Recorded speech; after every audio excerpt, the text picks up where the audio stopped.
Today we'll be talking about the Tat or Dhatu. Dhatu is the Pali word often translated elements into English. Some of you may think it's a lot of nonsense.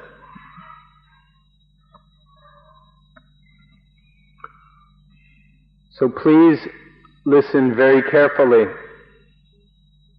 Set yourself to listening as closely as possible. Otherwise, what is said will go past you and it will only seem like nonsense. The word Dhatu is, it's impossible to find a complete translation of this word. The word element we use primarily for physical or material things, but Dhatu are not limited to the material. It includes mental things and spiritual things.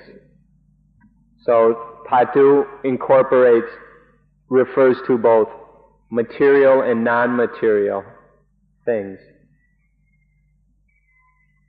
The first day we spoke about a new life, which is related to today's topic of Dhatu,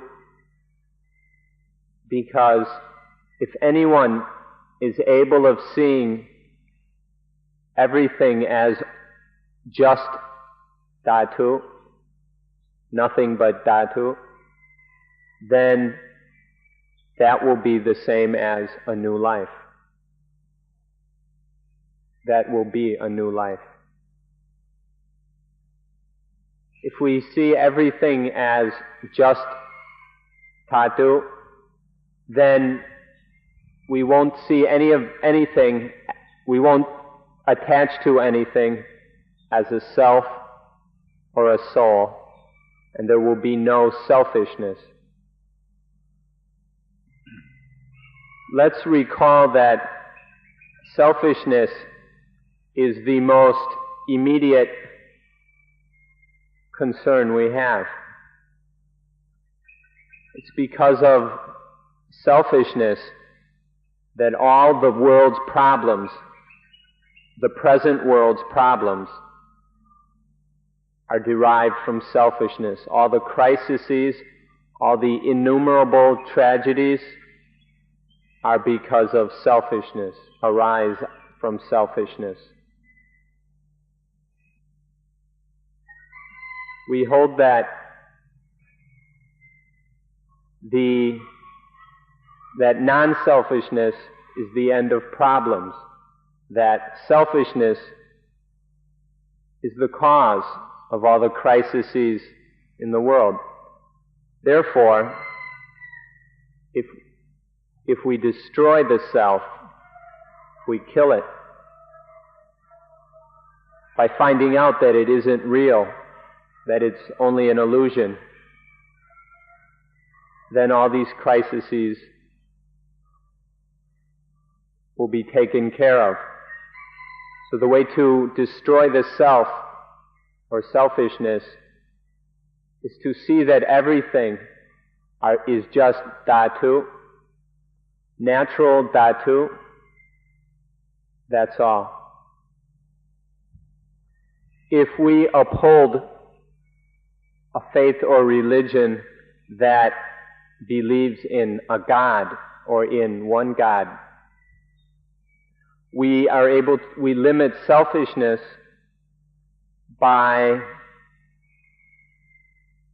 focusing, by giving up to God. Instead of being selfish, we are Godish and oriented towards God. This allows us to more and more give up selfishness. In Buddhism, there is no belief in a personal creator God. The way that Buddhists limit and deal with the problem of selfishness is to realize that in reality there is no self to be selfish about.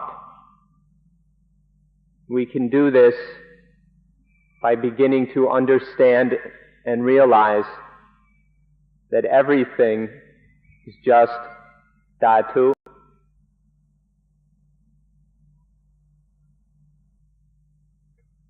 So the way we deal with selfishness is to realize there is no self, to see that there are only natural elements, natural arising phenomena that just follow the law of nature, and that we must live according to this law of nature, and then we can take this law of nature as our God, as an impersonal God, and more orient oneself toward the law of nature, rather than orienting oneself towards a self. And in this way, through following, living according to, by being oriented to the law of nature, the idea, the belief in a self is let go of. Therefore, the thing we need to see is that there are only these natural dhatu, nothing else, just natural dhatu, and that nowhere is there any part or portion that is a self or a soul.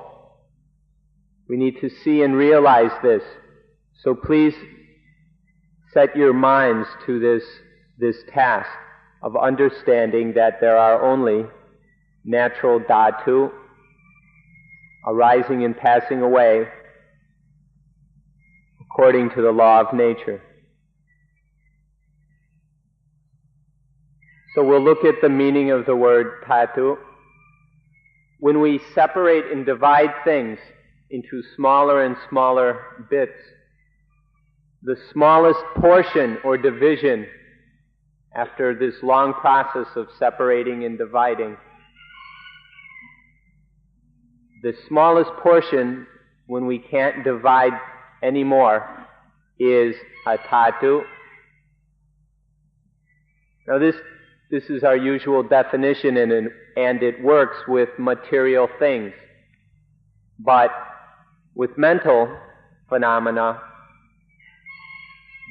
it doesn't work, because mental things are much too fine and subtle. And even more than what was just said, tat or dhatu are both natural things, but also supernatural. Dhatu are the naturally occurring phenomena and that which is above nature, or supernatural. According to the roots, the literary root of the word dhatu, it means something that can maintain itself by itself, something that can stand alone or stand by itself, whether referring to natural or supernatural things.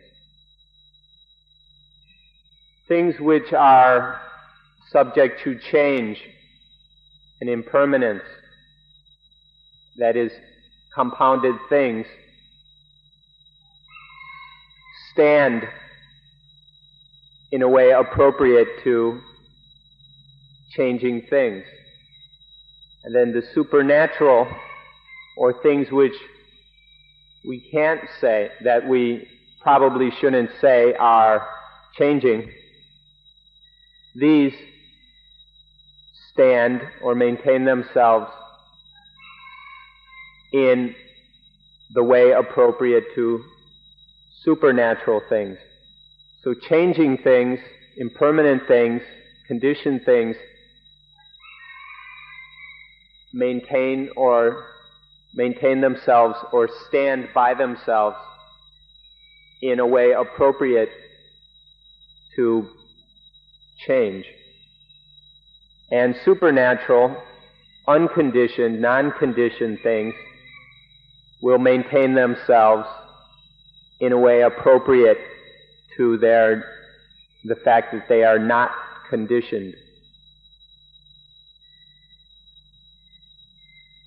So in Buddhism, we ask the apologies for some. We have to say that even God is a dhatu, the God element. God is only a dhatu. So by seeing everything as only elements, just dhatu, then we are able to let go of the self. Even that mother instinct of egoism can be seen correctly by realizing that everything is only dhatu. And in this way, selfishness is done away with also. Now when we look at the word dhatu, how many, at the beginning we can see there are two kinds of dhatu. There are kaya dhatu, or physical, material dhatu, mano dhatu, which is mental or spiritual dhatu. As far as the physical dhatu,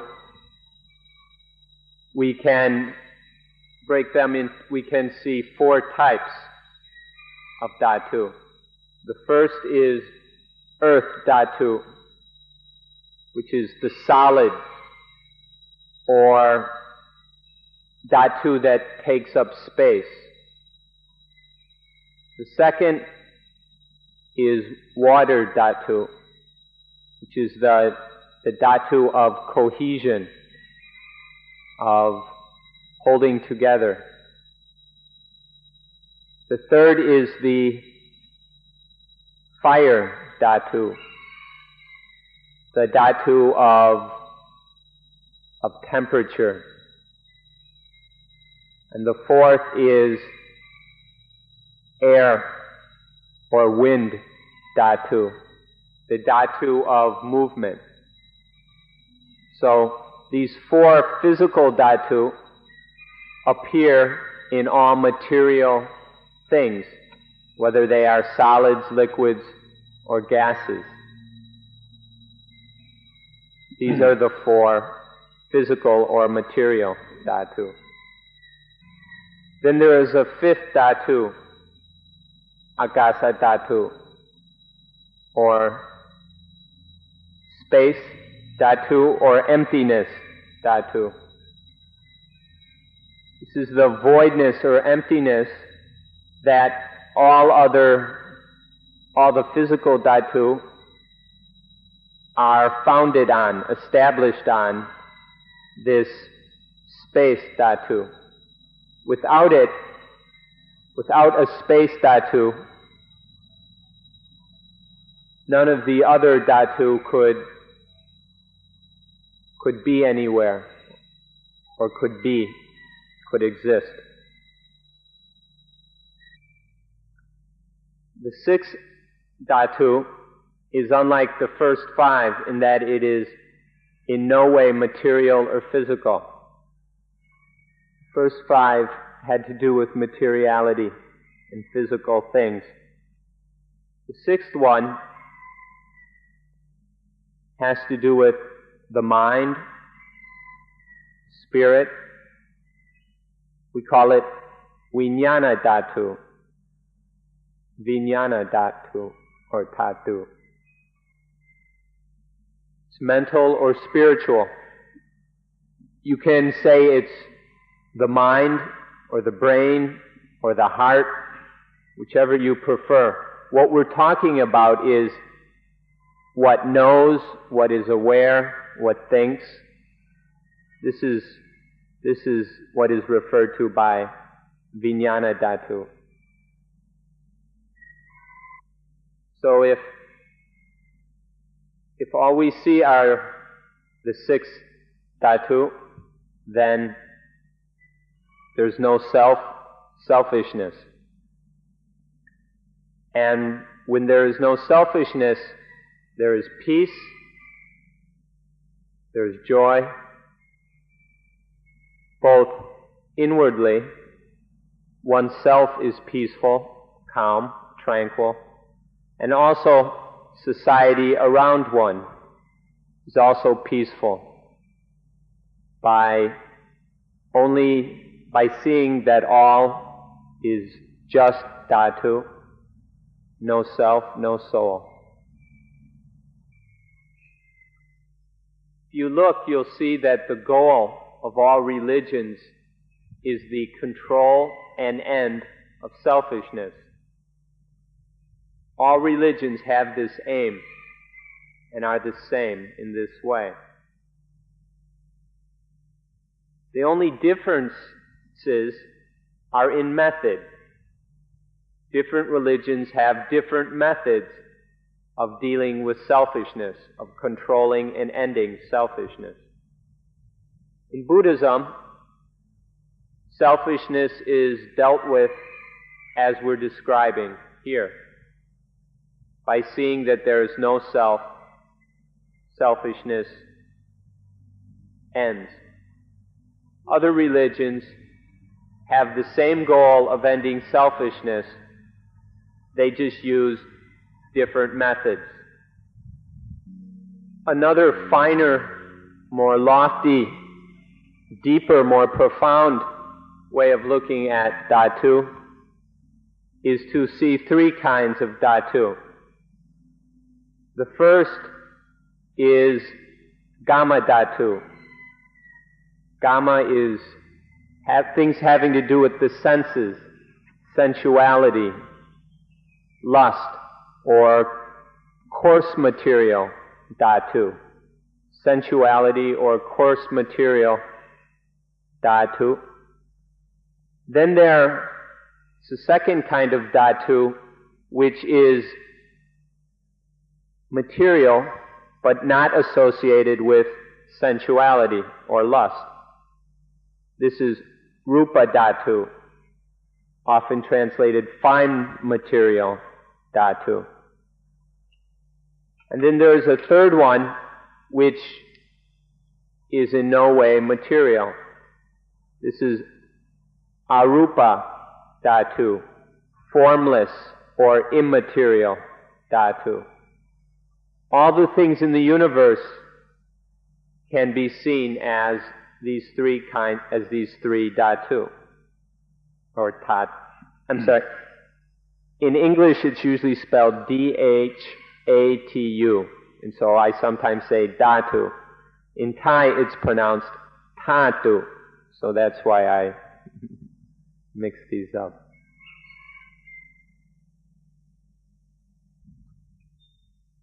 The mind can find happiness in the Kama Dhatu, in sensuality and sex. This is one kind of happiness which the mind can experience based on the coarse material or sensual realm Dhatu. Or happiness can be found in pure matter, in fine material Dhatu, such as the concentration of absorption through the practice of Anapanasati.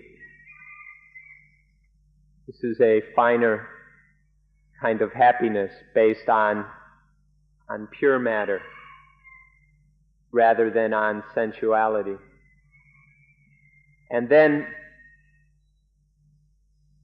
the mind can also experience happiness based on what is not material, what is formless or immaterial, such as the space dhatu and the consciousness or spiritual dhatu. This is a third type of happiness. And this third kind is a kind of concentration or samadhi which we have not yet studied or looked at. If we look carefully, we'll see that Kama dhatu, the coarse material dhatu, can be attached to as self or soul, and for this reason is dukkha. We can see that Rupa dhatu can also be attached to as self or soul, and therefore is dukkha. And Arupa dhatu, formless dhatu, can also be attached to as self or soul, and therefore is dukkha. All of these three dhatu, if attached to, are dukkha. These three dhatu or dhatu are basis for attachment. We attach to them and they are dukkha. Now there is a fourth dhatu which opposes these three. This is Nirota dhatu. When Nirota dhatu is the end of the other three dhatu. The word nirota can cause problems in English. Literally, it means to extinguish, to put out. So, nirota dhatu puts out or extinguishes Kama dhatu, Rupa dhatu, and Arupa dhatu. And in doing so, it extinguishes dukkha, unsatisfactoriness, suffering. We can see that there are two kinds of dhatu. Dhatu that cause dukkha, and dhatu which extinguish dukkha. There are dhatu which are the basis of, the cause for, lead to the arising or the birth of dukkha, of unsuffering, of suffering or unsatisfactoriness. And on the other hand, there is the dhatu which is the extinguishing of this other dhatu.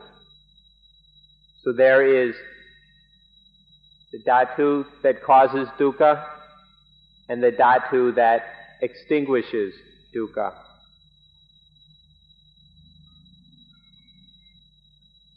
There are many different ways of classifying the elements, the dhatu, and so please listen very carefully so that you understand properly. We can also see that there is Kama dhatu and Agama dhatu. There are many, many different kinds of dhatu which are associated with the senses, that are connected with sensuality. These are Kama dhatu. And then there are Agama dhatu, dhatu that are not associated with the senses or with sensuality. So there is the very many different kinds of sensual dhatu, and then there are non-sensual dhatu, which are rupa dhatu, arupa dhatu, and nirota dhatu, or fine material, non-material, and extinction dhatu. This is another way of classifying the dhatu. We can see that all things are dhatu, even that which we call nibbana in Pali or nirvana in Sanskrit.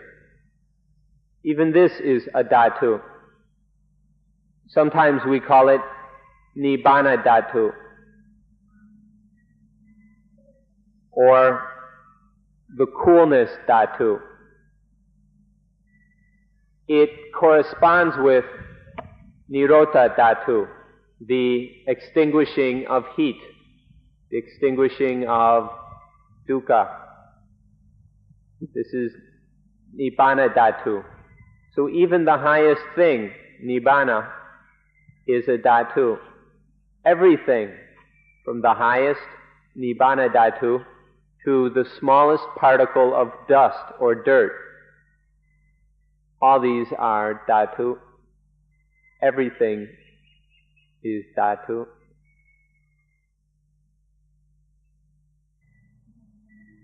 Or to summarize all this in another way, we can see that there are two dhatu. There is sankata dhatu, conditionedness dhatu. All the things that arise and change and pass away through conditions and causes, things that are formed, which pass away, which have beginnings and ends. These are sankata dhatu, conditionedness dhatu. And then there is asankata dhatu, the unconditionedness dhatu.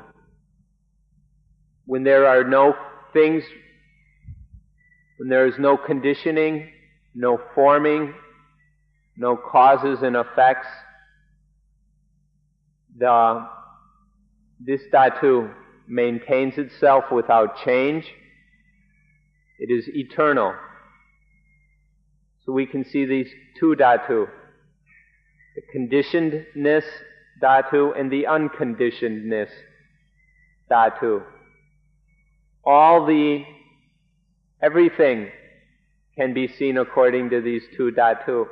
And if you fully understand this, asankata dhatu and sankata dhatu, then you will understand everything that there is to know about dhatu.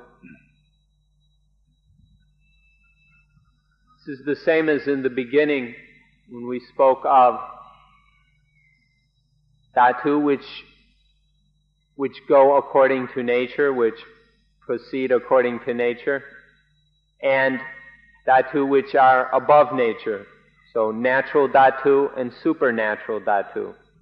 The natural ones proceeding, arising and passing away according to nature. The supernatural dhatu is freedom. It is liberation from this arising and passing away. This is a new life, so new that it's newer than new. It's really stretching the meaning of the word new. But the supernatural dhatu, which is the base of freedom, of being above natural conditions and conditioning, this is a new life. Now, whether you understand this or not is another matter. Please try to understand it so that you don't see it as all a bunch of nonsense. By seeing that there are only dhatu, that that's all there is, just dhatu, then, and that there is within all these dhatu, there is no state or condition of self or soul or some permanent entity, some permanent essence. When we see this, then there is new life. There is understanding of things as they are. This is coolness, and the mind is liberated. It is saved, delivered.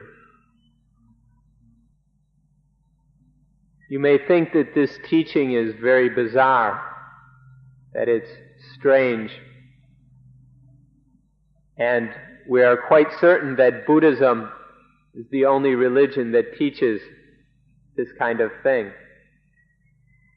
This is because all the religions which believe in a God and a soul and things associated with the soul are coming from that point of view.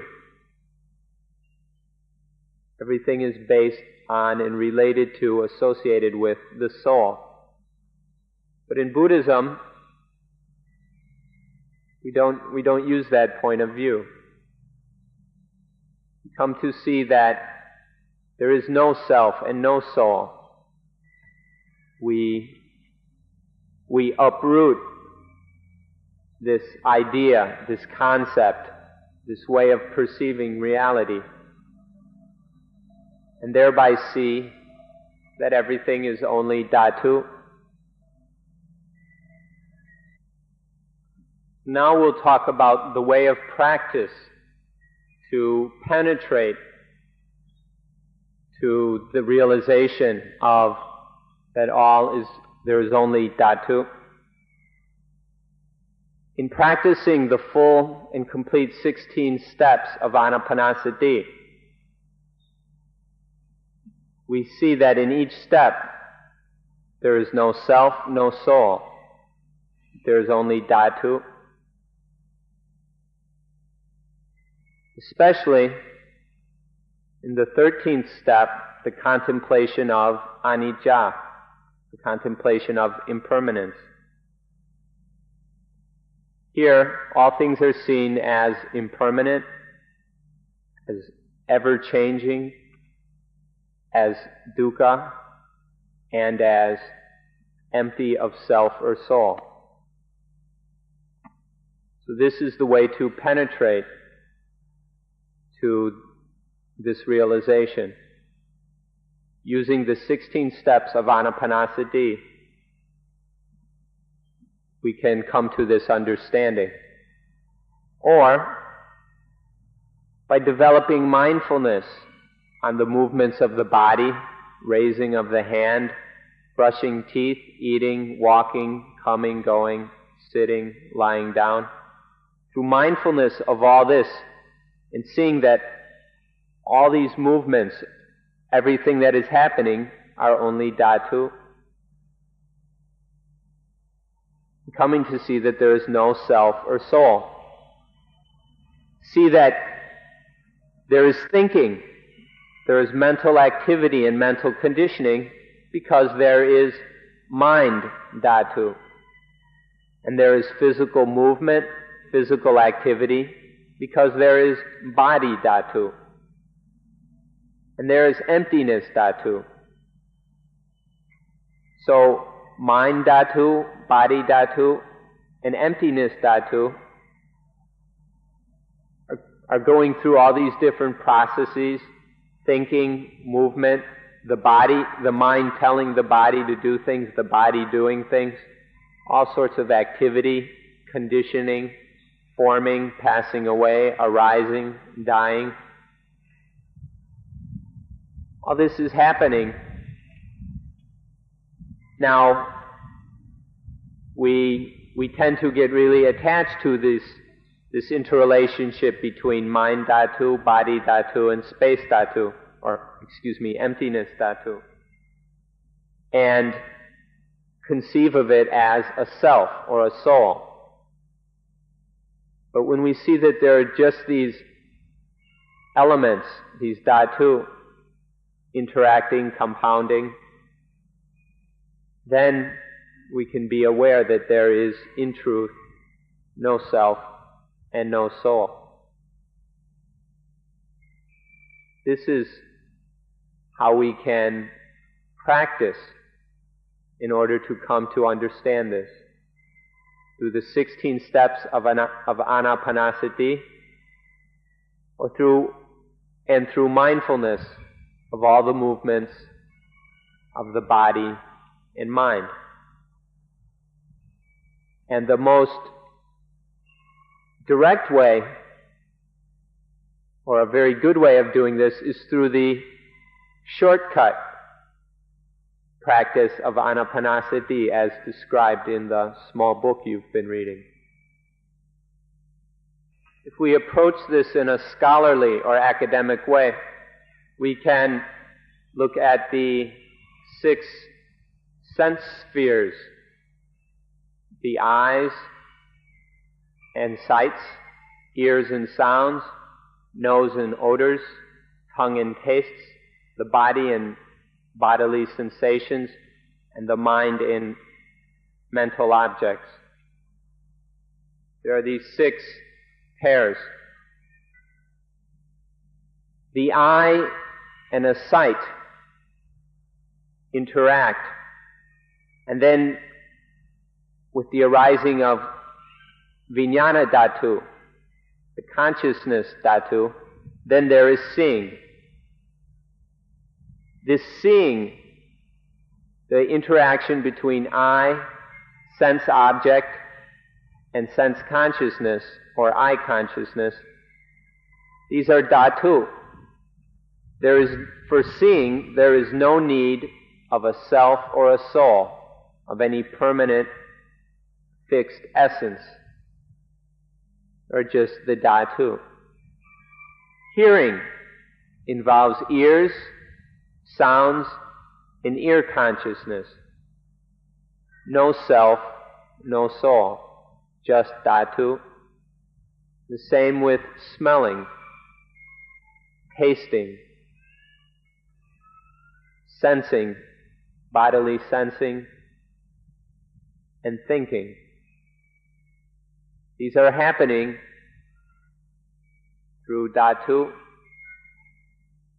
and this is all independent of any self or soul. This is another way to look at things. Or we can look at just the external sense objects: sights, sounds, smells, tastes, bodily sensations, and thoughts. We can see these as dhatu, just conditioned things arising and falling away, and that we don't have to fall into the problems of liking them or being satisfied with them, meaning that we are attaching to all these things as some unchanging self or soul, some unchanging essence. And we don't dislike or become dissatisfied with these external sense objects and get into the delusion that they are permanent essences. We just realize and perceive that all these are dhatu, changing, and that there is nothing in them which we should perceive as an essence, a self, or a soul. Finally, there are 5 things which we can use to see everything. These are the 5 khanda, the 5 aggregates. They happen one at a time. There's always one of them at work or functioning. So when the body is functioning, is doing its duty, then there is rupa khandha. Or then feeling, the mental reaction to sense experience of liking or disliking. This is vedana khandha. And then if those two, if not those two, well then sanya khandha functions. The recognizing, distinguishing the marks or signs of the sense experience. These and that details or characteristics of the experience. Recognizing, perceiving. This is the third khandha. Or sankhara khandha functions, does its work of thinking about this, thinking about that, mentally compounding ideas and thoughts, stringing them together. This is the fourth khandha. And if not one of those four, then the fifth khandha is functioning. Vijnana khandha, consciousness aggregate, the clear knowing, the clear sensing, clear, sharp experiencing.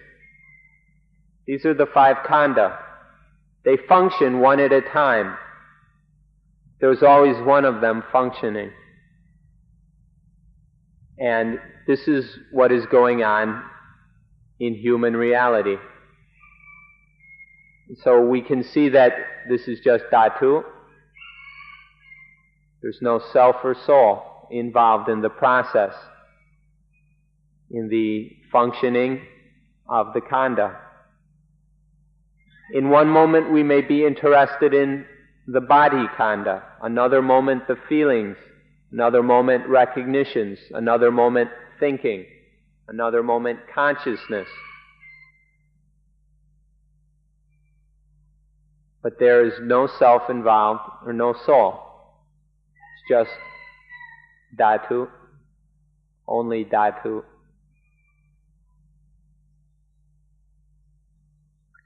So when we see that there are just these natural elements proceeding according to nature, then there is no no liking or disliking, no being satisfied with or dissatisfied with things.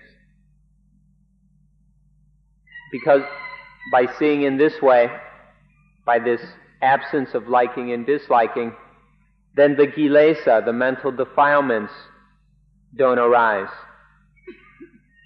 By seeing things as natural dhatu, then there's no anger or greed or ignorance.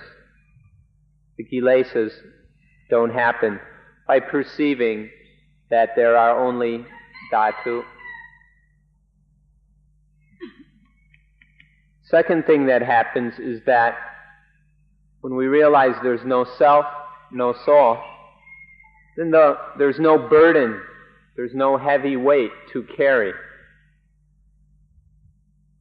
By not liking and disliking, through the absence of the kilesa, by realizing that there are only naturally occurring dhatu that follow the law of nature, then there's no burden to carry around. When we're liking and disliking things, attaching to things as entities, as permanent essences, then we are picking up heavy burdens and carrying them around with us, weighing down the mind. This can be avoided by realizing that there are only dhatu.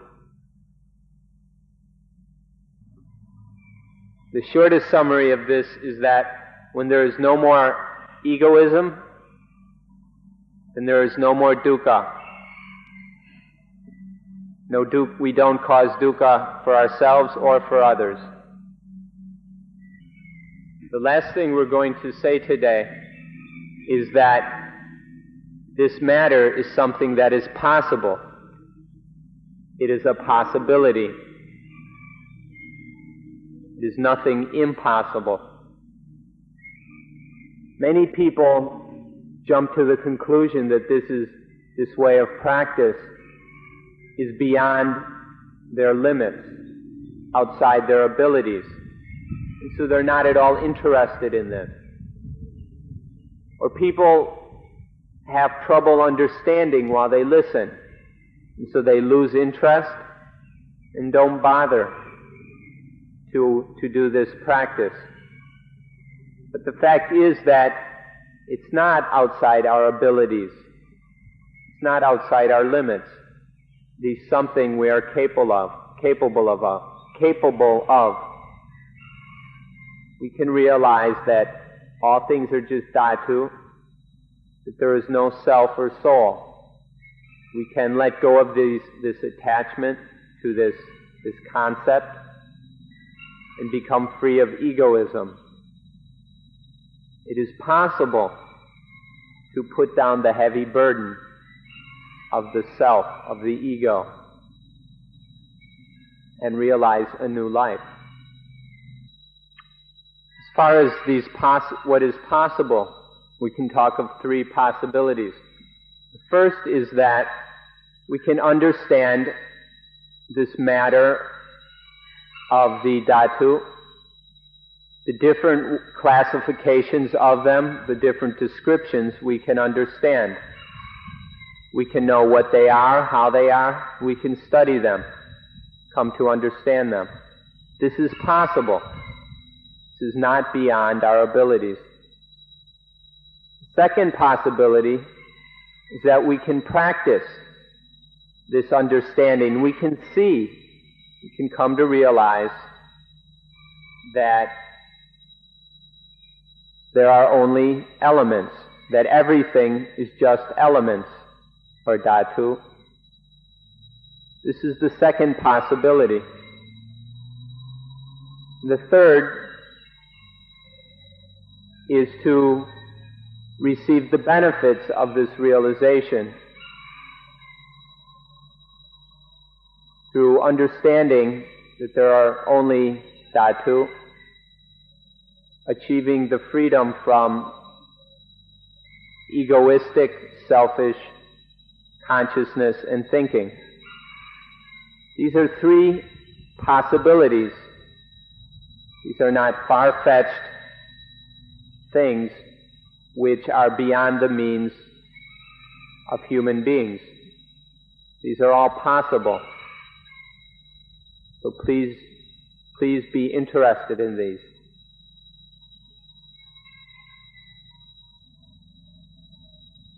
Even the most difficult, most profound thing as far as our understanding goes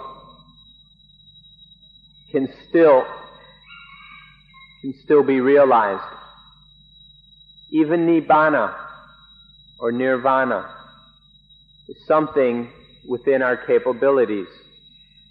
We can know it, we can be aware of it, we can realize it. The Buddha said that nibbana is an ayatana. We've heard this word regarding the sense organs and sense objects. Ayatana means something that we can know, that we can be aware of, something that we can connect up with. We can know nibbana. It is something that is tangible because it is real. The Buddha said we can know it. We can feel it because it truly exists. So even this most profound thing, this thing which is most difficult for the rational mind to understand, even this nibbana is within our capabilities. It is not something that we should lose interest in because we think it is beyond our means. So don't forget that Nibbana is a dhatu. Nibbana is something realizable and knowable. It is one of these dhatu. And so please take interest in practicing and developing the mind, because through development and practice, dhatu, the Nibbana dhatu is something which can be known, felt, or realized. We can make contact with it. We can get to know it, come to know it, and be aware of it. So, through the practice, developing understanding that everything is only dhatu, we can develop and come to realize the Nibbana dhatu. The reason which the Nibbana dhatu can be known is because it is real. Things that are not real cannot be known. We cannot make contact with them. Anything that is real is something which we can know and realize. Take, for example, God. If God is real, then we can know God. We can make contact with God. We can connect up with God. Since Nibbana is real, we can know it and realize it. We do this through correct practice, through understanding properly and practicing correctly. Then one can come to know the Nibbana dhatu. One can realize reality by seeing that everything is only elements, following the law of nature, that there is no self or soul. This can be realized, we can know it. This has to be santitiko, that which is known and realized within ourselves. Every step, every aspect of the practice is seen and realized in ourselves and by ourselves. It is not dependent on somebody else seeing or realizing for us. To practice correctly, as we have explained, one sees for oneself. One knows and realizes all the various dhatu up through the Nibbana dhatu by oneself. In this way, one's understanding is correct and one's practice is proper.